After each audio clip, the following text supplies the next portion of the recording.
Bom, gente, e para a gente finalizar nossa aula aí, né, a gente precisa falar de um último tópico dentro de ecologia, né? Então, esse último tópico é sobre pirâmides, tá? Então, basicamente, numa pirâmide, você vai fazer o quê? Você vai olhar aí, né, como aquela cadeia vai estar organizada. Ou mesmo você pode pensar, no geral, como uma teia, né, tá organizada.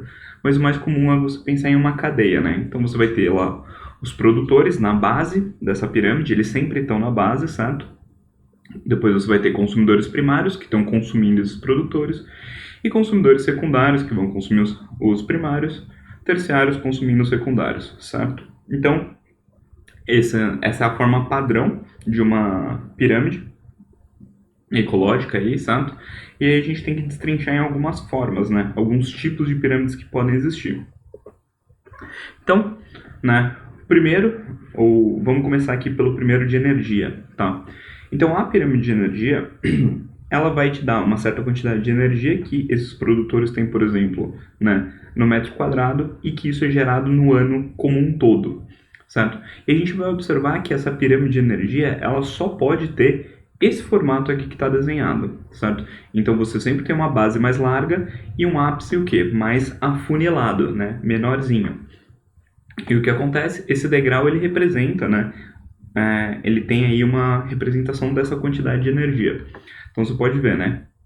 40 mil calorias, né, por metro quadrado por ano, 640, né, ou 600 aqui no segundo, né, nos consumidores primários, e no nosso terceiro nível trófico, né, os consumidores secundários, a gente tem 40 quilocalorias metro quadrado ano. Isso sempre acontece para a pirâmide de energia, por quê? Os produtores, né, eles estão pegando o quê? Eles estão pegando basicamente a energia do sol, né, e aí estão utilizando essa energia do sol para transformar essa energia solar, né, em uma energia química, que seria na forma de ATP, seria na molécula que a gente usa para gerar ali energia. Isso daí vai ser armazenado na forma de glicose, então você está pegando uma energia solar e transformando em uma energia química. Só que o que acontece? Essa glicose, né, que está sendo produzida também vai ser gasta, né, justamente por esses indivíduos para fazer o quê? Para manutenção do próprio corpo deles, né? Então o que acontece? O indivíduo que consome esses produtores nunca vai conseguir consumir toda a energia que esses indivíduos, por exemplo, adquiriram, né? Justamente porque tem uma parte dessa energia que está sendo gasta o tempo inteiro com a manutenção dos tecidos desses indivíduos, né?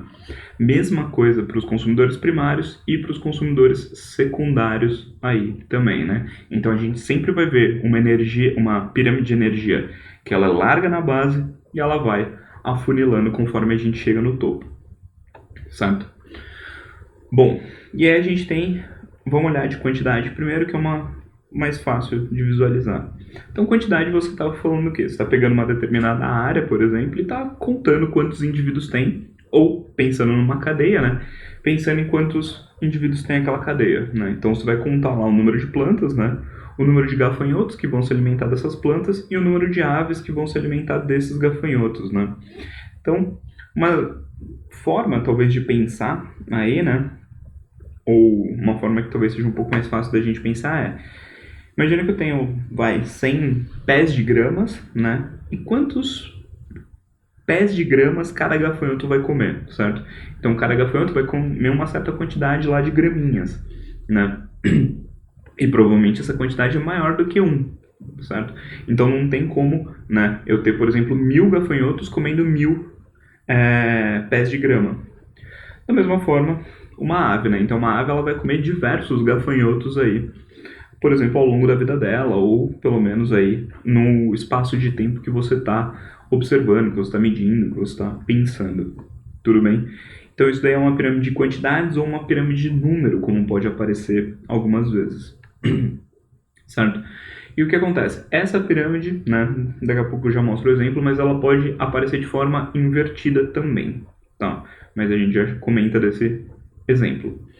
E aí a gente tem a pirâmide de biomassa, né, que é basicamente uma quantidade. Então, biomassa, você está pensando, por exemplo, no peso, né? Então, aqui ele está dando exemplo, né, de 10 toneladas de soja que alimentam 1 tonelada de gado, que vão alimentar aí pessoas, né, com 70 quilos. Então, você tem uma redução da biomassa aí, certo? Você pode expressar isso daí também de outras formas, né? Você pode expressar... Geralmente essa biomassa ela é expressa em peso seco, né? Então você está pensando em, por exemplo, toneladas, descontando a quantidade de água que existe nesses indivíduos, certo? E às vezes você pode expressar isso daí também com uma relação de área, né? Ou pensando numa certa área, ou de repente pensando num certo volume, se você estiver olhando para a água, né? Porque é meio difícil você pensar quanto tem, por exemplo, de peixe em 2 metros, mas em 2 metros quadrados, né? Mas esses 2 metros quadrados, eles têm o quê? 2 também de profundidade, 1 de profundidade, 8 de profundidade. Então, às vezes faz mais sentido a gente olhar para volume, certo? E de biomassa, a gente também vai observar, né, algumas relações invertidas aí. Bom, sendo assim, né, falando sobre isso, é bom a gente falar sobre essas pirâmides invertidas, tá? Então, vamos lá. A primeira delas é uma pirâmide de biomassa, certo? Então, sempre que a gente estiver olhando para uma pirâmide de biomassa em um ambiente terrestre, né? Então, pensa, por exemplo, uma árvore que alimenta preguiças, que alimenta qualquer outro animal, por exemplo, onças, né? Eu sempre estou olhando para uma pirâmide de biomassa que ela decresce. Então, ela vai ter uma base, né, mais larga que, por exemplo, os outros consumidores, tá? Então, isso é uma... A gente sempre observa isso, tá? Então a gente não vai observar nenhum desvio quando eu estou olhando para uma terrestre, certo? Em alguns ambientes aquáticos, a gente vai observar uma coisa ao contrário, certo?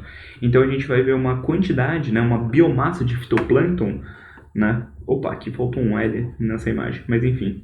Você vai ter uma quantidade de fitoplâncton, né, que são algas microscópicas aí, e por elas serem tão diminutas, né, e pelo fato delas se reproduzirem de forma tão rápida, geralmente elas vão conseguir fazer o quê? Vão conseguir aí se multiplicar mais rapidamente do que, por exemplo, o zooplâncton. Então elas conseguem alimentar uma quantidade maior de zooplâncton aí, que são animais, né? Então são animais também diminutos, mas são animais maiores, têm um pouco mais de massa aí e se multiplicam, né? Se reproduzem um pouco mais devagar. Então você tem essa discrepância que a gente consegue observar em uma pirâmide de biomassa em um ambiente aquático. Então a gente poderia ver isso, né? E se você tiver, por exemplo, peixes que se alimentam desse zooplâncton, aí a coisa volta ao normal, tá? A quantidade de peixes aqui seria menorzinha que essa quantidade de zooplâncton com relação à biomassa, certo? Então existem... a gente só observa essa relação invertida aqui com fitoplâncton e zooplâncton, beleza? E a gente tem que pensar também, né, em uma pirâmide invertida de números, né? Porque você pode ter, por exemplo, uma árvore, né? Aqui no caso ele está dando lagartas, né? Então você tem, por exemplo, 1000 lagartas para 10 árvores e alguns passarinhos que vão se alimentar dessas 1000 lagartas, né? O que essas 1000 lagartas poderiam servir de alimento. Mas a gente pode pensar quase numa pirâmide de parasitismo ou uma relação parecida com isso, né?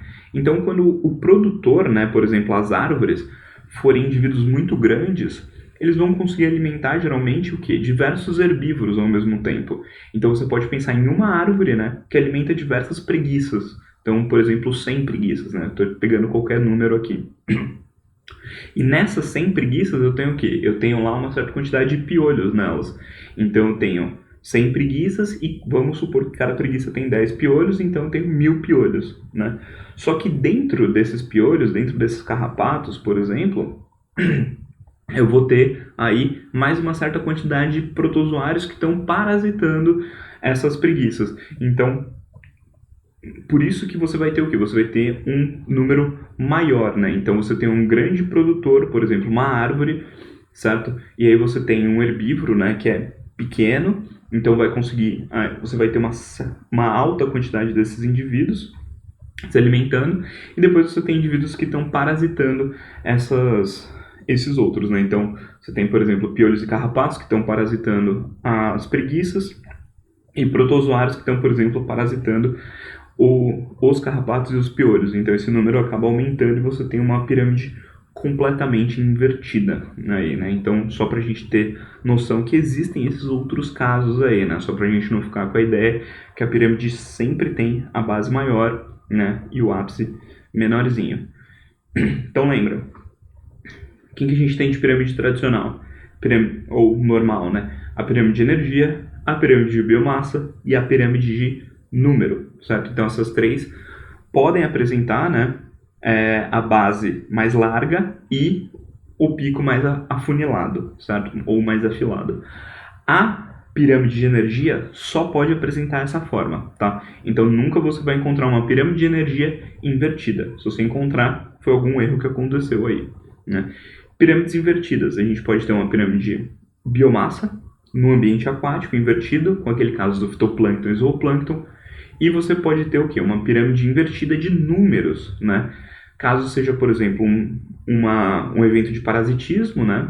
Como eu tentei exemplificar com os piolhos dos carrapatos, ou caso o produtor, né, de repente seja muito grande e consiga alimentar vários herbívoros, né? Como é o caso aqui dessa imagem onde a gente está observando, ou que a gente está observando aqui no slide. Certo, pessoal? Então, vou parar essa parte aqui, né? Uma parte que ficou mais curtinha em relação às outras. E aí depois, né? No outro vídeo, a gente resolve os exercícios. Aí, beleza?